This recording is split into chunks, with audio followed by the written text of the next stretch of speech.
Do you ever wonder what happened to your friends from high school? I mean, you were so close. You laughed together, you cried together, you shared some of the best years of your lives together. And yet, somehow through life, you just lost touch.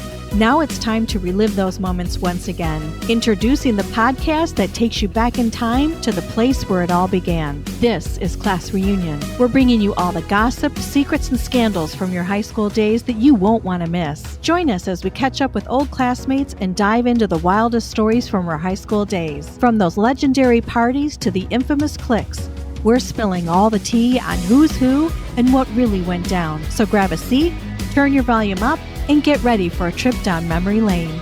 Class Reunion, the podcast that reunites us all.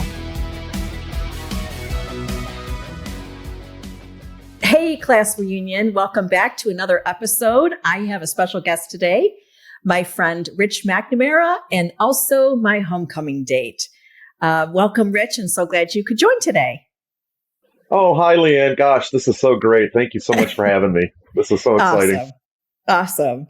I have to share with everybody, I call ahead of time just to kind of get people set up and think about going back in the 80s, because a lot of us haven't reminisced about high school in a while. And Rich shared with me where he was living, and I'm thinking, God, that sounds so familiar. So he is actually on his house and his boat, and he's right by me in Marco Island. So it's nice to have you in the neighborhood, although you have a much better, cool environment than I do. But it's nice to know we're neighbors. Oh, no doubt. That was a complete shocker. You know, I've lived in Bonita Springs for 9 years. And then after my marriage dissolved, I decided to buy and move on and live in a boat right down the way from where I used to work. So that was pretty convenient. And then lo and behold, you popped up. So that was awesome. Yes. And we had kept in touch because you were 9 years and I'm going on 14, I think, in Florida from Michigan. Mm-hmm. And so we would talk periodically. I had actually met Maureen, so I knew your wife. And yep. And then life changes, right? 29 years, and you've had to just kind of reinvent where you are. And I think it's incredibly cool that you are handling life on a boat and learning all that goes with it. And you've shared like some of the things you've had to learn along the way, and it's just incredible. So I can't wait to continue to follow your adventures and what you're going to do, because it's very cool. Well, I'm on Tanks Travels on TikTok and YouTube if you want to go look. So lots of stuff on there. Yeah. And not a bad backyard either. Hopefully I get to get over there and see it as I invite myself. Yeah. Yeah. But you're right by a cool place called Stan's in Marco as well, in case anybody's familiar with that place. It's a cool music outside, and it's just a great vibe. So Rich is in a very cool Sunday area. Yep. If you want to visit, it's a cool place to go and see Rich. I'll take you around. So what was interesting is you and I talked about how we were, good friends in high school, fast friends in high school, but really you came after everyone had been there. So kind of run through, like you started at West Maple, you've kind of gone to different school systems, and then how you ended up at Groves. Right. So I went 7th and 8th grade at West Maple, then went to Brother Rice for 9th and 10th. And then ended up coming back to Groves for 11 and 12, where I got to finally meet you and lay my eyes upon you and loved you from afar until I knew who you were. And then found out your mother worked there, and that was kind of weird. So I had my built-in bodyguard right in the front office. But so that means, okay, so listening to this story, what Rich kind of went through was little trials and tribulations from a sports side of things, because he went to Brother Rice for the school, but then also for the academics, but also to play. And he was very good at baseball and golf and football, and didn't have that opportunity come to fruition at Brother Rice. Comes over in 11th grade to Groves. And then there's I forgot what you call it, period where you have to hold off so it doesn't seem like you're recruiting from another Right. school. I was ineligible because I transferred from within the district. Yeah. Yeah. So that had to be weird to acclimate to some people that you knew, but come to a school and then you can't build those relationships in the athletic department because you can't play yet. So was that first year kind of an odd transition for you? For sure. I didn't really know what to do. I found myself in the stands on Friday night watching the game, which I had never done before. And just, the school was so big with so many people, and I just felt like I didn't even know half of them. So that was kind of weird. So the only way I could meet people at that point was in class or in the hallway or friends of friends or whatever. But I kind of wish I was able to play some sports. I would have met a lot more people quicker, faster. So that would have been nice, but wasn't to be. No, but you had a great personality to where everyone gravitated to you anyway. So it was nice that I, from a spectator, didn't realize that you even felt that way or that you didn't know everybody, because it seemed like you did to me. So it really wasn't through us reconnecting and you talking to me about all of that I forgot. I just thought you were part of the crew early on. Yeah. So you did play football, and I've talked about some of the stories even with Simke before, having the opportunity to play in the old Pontiac Silverdome. And that was a sad loss, and you felt bad at the time just because you hadn't played really. And then here you are having to make this game-winning field goal, right? Well, no, it would have been a game-tying extra point. Oh, okay. I think I kicked off to start the game, and then since we never scored, that was late in the fourth quarter, I believe, and then the extra point got blocked, so we ended up losing 7-6. Yeah. And that was a hard burden to carry for a while. But to us, I mean, we, as the high school kids, loved watching it, and it was a really cool experience for us to see our high school team play at a professional stadium. So that was really, really fun. It was awesome. For us. Yeah. Yeah. So yes, my mom worked there, but we ended up, having you had a great relationship with her, I think. She always, thought you were a great guy. So we now are going to go to homecoming together. And what happened at that point, we have to talk about the infamous party because it's in our yearbook. Everyone knows about it, even if they were there or not there. But we had a little glitch in the system where you were detained from going to the homecoming dance. And let's talk about the toga party. Wow. The memories are flooding in. So the toga party was something else. I think we were at a float decorating party. I don't remember whose house. I know my parents were out of town. Yeah. Julie Horde. Okay, that sounds right. And my parents were out of town, and I think Jim Malkovich was staying at my house. And right before we left, I guess, he said we should have a toga party at Tank's. And I was like, okay, whatever that means. So we went back to my house and were woken up by the doorbell ringing. And there was, 20, 30 people in my driveway. All the great girls in our grade brought sheets and grape leaves and rope and started drinking and started building togas, and it was your party rough had morning. its own theater department because everyone did come all set, ready to go. And I didn't know what the hell was going on. Like we were talking about this, how we all communicated as Gen X, like how you got a party so out of control so fast without cell phones. Yeah. So like it's amazing how just at that party that news traveled so fast. And by 6 a.m., everybody knew to show up at your house. Of course, I couldn't because of my mom working at the school. Right. But it would have gone off. But a couple things happened along the way. So you get to school, and were the cops already there when you got to school? I don't remember the police being there. I remember taking the picture, obviously. But news traveled fast. Right. So here we are celebrating and posing for a picture, not knowing that the administration down the way was fully aware of everything. We didn't know. Yeah. So, because it was a car accident, and that's how the police got involved. So I guess they probably would have gone over there and told Mr. Lentz or whoever those guys were what's happening. So then I got called down and I think I got suspended, grounded for sure from mom and dad. And they told me I couldn't play in the game or go to the dance until I pointed out the fact that I was going with the homecoming queen. And they kind of said, well, we can't do that to her. So they let me go anyway. The other thing that amazed me was for everyone to show up at my house at 6, what time did everyone else wake up? I mean, did they get up at 4? And they brought liquor. So where did they must have taken stash from their parents' house and or sheets. something? Where all the stuff come from? I don't even know. Didn't they make punch or something? Or I don't know what you guys drank. I don't remember. Yeah.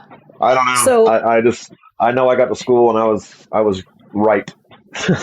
Yeah, it was. And I chuckle that picture made it into the yearbook because I know everyone was in trouble and yet it was commemorated. And I love it. It's such a classic 80s picture to have in the yearbook, knowing that there was some trouble. I think someone also got sick in class. So that wasn't that great. And we think back to when people would go out for liquid lunch or whatever you did, we had to have smelled. I didn't partake in that part of it, but like, how stupid did we think our teachers were that they didn't know? Right. You know, if you were smoking or drinking, like. Right. It was common for me. I did it all the time. I have another funny, I just thought of a story. You mentioned Scott Zinke, but do you remember when Anthony Toma came to school to talk? He was like the Beretta guy, and he was anti-drug and anti-this and that. Gosh, I totally forgot about David this until Toma, just now. He was a former cop. David Toma. Right. So I arrived at school and forgot that it was that day, the assembly or whatever, and Scott says, let's go. So I hopped in his car, and around the loop we went and did our thing and came back and couldn't figure out why there was no one in the hallways. And then we remembered, oh, crap, it's the assembly. So, again, it's 8 a.m. and we're lit already. And we walk in there and the whole place is full. And so we were escorted by a teacher to the front row. Oh, my God. So we went in front of the whole, the whole school and had to sit right in the front row, just blasted, looking up like, So that was kind of funny. And he was really interesting. I talked about him in my introductory podcast episode, which obviously you didn't listen to, so I'm going to make you listen to it. But I talk about it because he had pamphlets, and my mom was like convinced I was doing drugs, and I didn't. And he would talk about, I saw people take heroin and stick it in their eye. Do you remember that? Oh my gosh. The visuals were like so jarring. It was incredible. You have to remember the state of mind I was in at the time. Yeah. I'm sure. Yeah. If you remember, the class or the school went in the day, and I think the parents came either that night or the night before, but they had a section just for parents. And at the time, I was growing little plants in my bedroom. I would stick them behind the blinds to face the sun. So evidently, one day my mom went in there to clean my room while I was at school and rolled up the blinds and saw my little planter. And she asked me what it was for.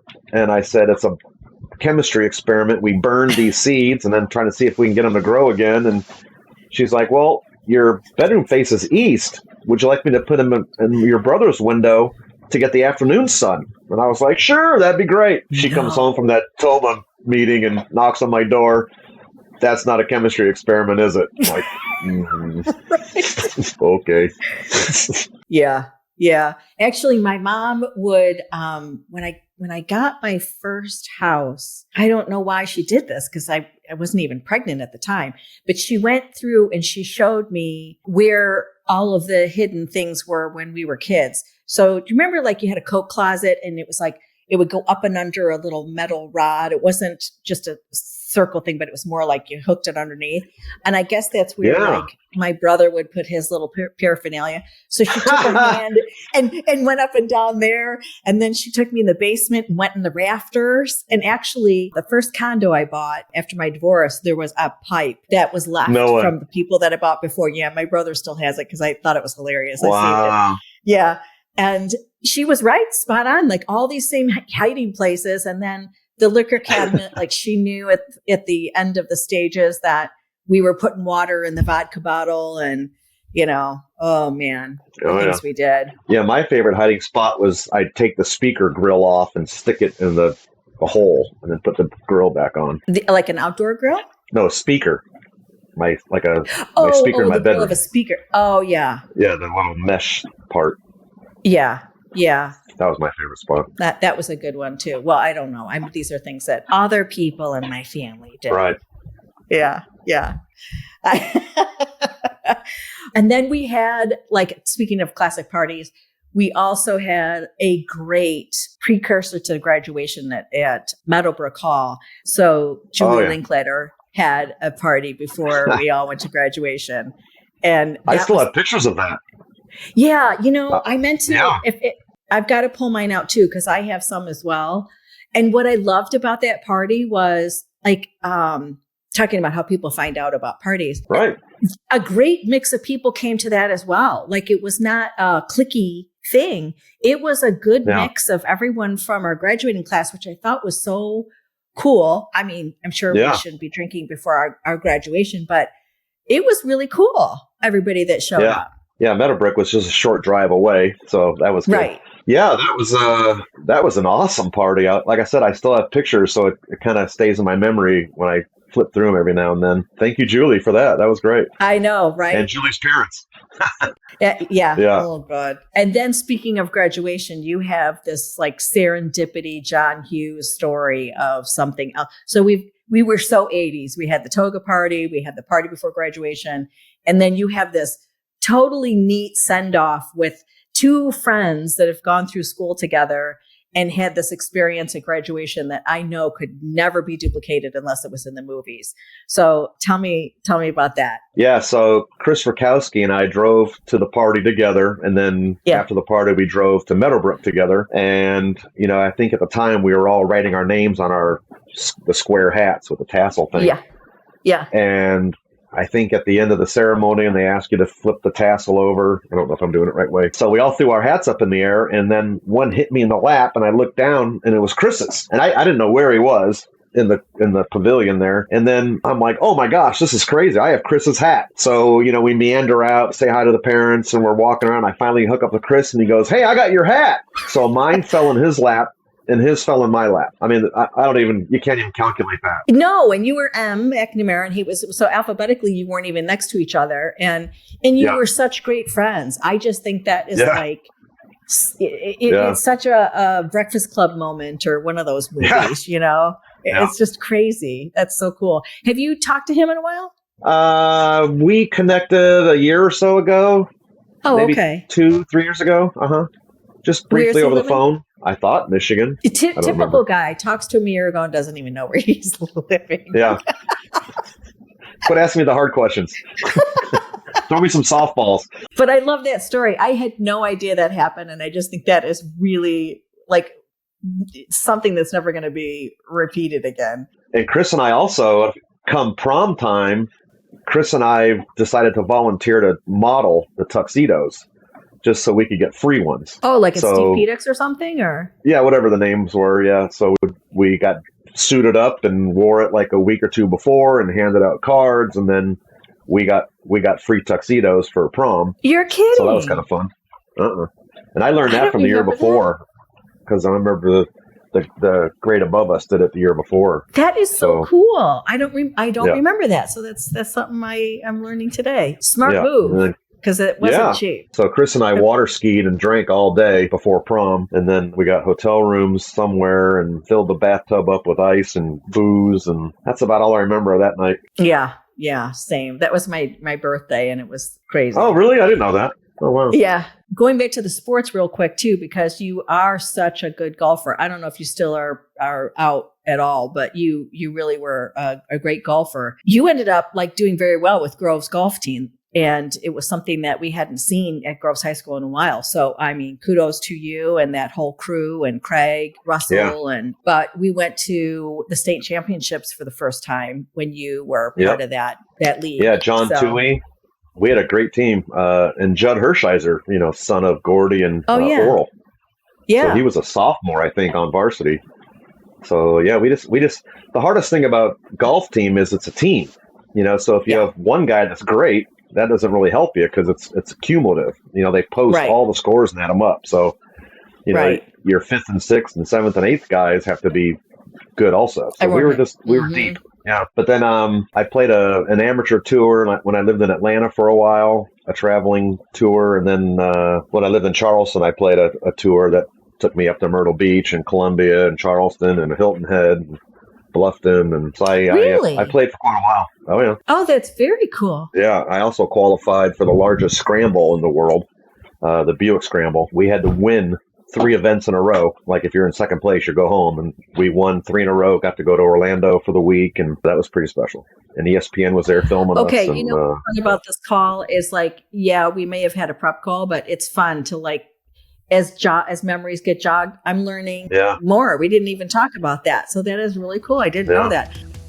Hey, sorry for the interruption. I've got some sweet news to share about Old Time Candy. They're all about bringing back the classic candies we grew up with and love. How, you ask? With the Decades box, of course. It's like taking a time machine back to your childhood. only sweeter. Personally, I've ordered from Old Time Candy to add some pizzazz to friends' milestone birthdays, and wow, was it a hit. Each box is jam-packed with goodies from the decade of your choice that will transport you back in time with a single bite. Plus, this family-owned business has been run by candy lovers for candy lovers since 2000. So if you're eager to relive the good old days, go ahead and check out Old Time Candy. You won't regret it. All right, now let's get back to the show. Before we do talk about after Michigan State, I do want to just ask you. So I did send you some candies from, the decades box. Do you remember ever getting in the bike and going up to whatever store, and did you have a favorite candy that you ate? So right across the street from Walnut Lake Elementary was a drugstore and a market. So yeah, we went there all the time. We walked a lot, rode the bike a lot. But in that box, I hadn't had a bottle cap or a Razzle in so long. They were so good. Isn't that fun? Yeah. And then remember the Zots when they would melt on your mouth and make the fizzy thing? Yeah. Yeah, those were great. Caps. I mean, that was such a great idea. Good. Thoughtful, Leanne. Well, thank you for being on. So we can move from high school, although there's so many things we can chat about, but it'll be fun at our 40th. That's going to be next year to revisit a lot more of this because there'll be so many stories. So you went to Michigan State, and after that did you go directly to Atlanta first? Oh, yeah. Okay. A couple of weeks after graduating, I just packed up my car and moved to Atlanta. Didn't have a job, didn't have a place to stay, didn't have an interview lined up, didn't know anybody. Crazy. I stayed at the YMCA in downtown for 2 weeks. Got a job. Then I got my first apartment. Yeah, that was wild. Living in a YMCA in downtown, no air conditioning in June and July in Atlanta. That was hot. But then I got my first job, got an apartment, and then I found out that Mark McGrath lived kind of near me with his mom, and his sister Cassie was dating Matt Reed, and they were at UGA in Athens. So I used to go up on the weekends to party with them, because it was fall. So I went to my first couple of Bulldog games, and holy cow. And I know. Again, I was coming off a Rose Bowl win, senior year at State, and went to a Bulldog game and totally different environment. Crazy. It was my son who actually introduced me to the SEC because I only knew Big Ten, and Georgia as well went to the Rose Bowl, and it was incredibly cool because it was against Baker Mayfield for Oklahoma. Right. And they were in triple overtime, and Georgia was losing in the beginning really bad. And I was like, well, Joe, this is an experience, at least for here, because it's a classic stadium. It's cool to be at. But I grew up there won too, in triple overtime. Oh yeah, that's right. In California. Yeah. And just to see that level of football was a little different. No offense to Big Ten. I know but it's just interesting to see the kids that are born and bred and have the weather to play year round since birth. Sure. It's just a different thing. Totally different. Yep. And then now we have Baker Mayfield playing for Tampa Bay. So it's kind of coming full circle. Yeah, how about that? So you had not been back to Michigan in many, many years either. So how was that coming back? Well, how many years was it? 30. 30. Yeah, I just went in September, October. Stayed with an old school friend. Went to a Michigan State game, my first one since the Rose Bowl of January 1st, 1988. Went and saw my old house. Went to the Franklin Cider Mill. Went to Knollwood. Went to West Maple. Went to Groves. Drove through the parking lot of Groves. It was unbelievable. It was And really how did crazy. you feel? Did it feel like memories were flooding back? Or had you been gone for so long that it was like, wow, I don't even remember this?